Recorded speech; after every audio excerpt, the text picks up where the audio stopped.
Turgut अल्प का शुमार सल्तनत-ए-उस्मानिया के शुरुआती और वफादार जानिसारों में होता है। वह अर्तुगरल गाजी के बेहद करीबी दोस्त, साथी और हमदर्द थे।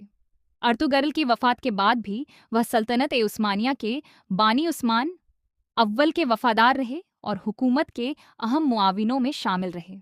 कहा जाता है कि उन्होंने तकरीबन 125 साल की तवील उम्र पाई और अपनी आखिरी सांस तक मैदान-ए-जंग में सरगर्म रहे।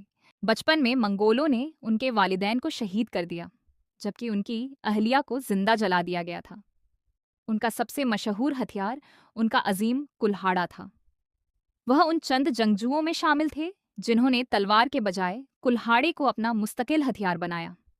इब्तिदाई दौर में सलीबी फौज ने उन्हें गिरफ्तार कर लिया और उन पर बेपनाह जुल्म और सितम किए ताकि उन्हें ईसाई बनाकर अपनी फौज का सिपह सालार बनाया जा सके। मगर दुनिया की कोई भी ताकत इस मर्द मुजाहिद को उसके ईमान से न हटा सकी।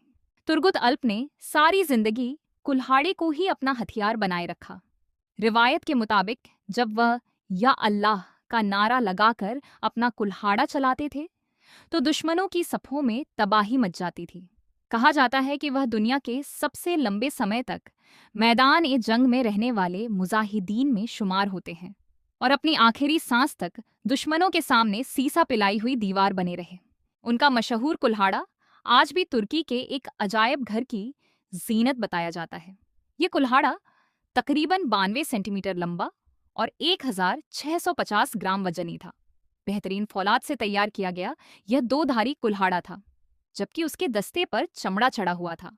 रिवायतों के मुताबिक 1323 ईस्वी में तकरीबन 125 साल की उम्र में तुर्गुत अल्प ने कुफ्फार के खिलाफ लड़ते हुए जाम शहादत नोश फरमाया।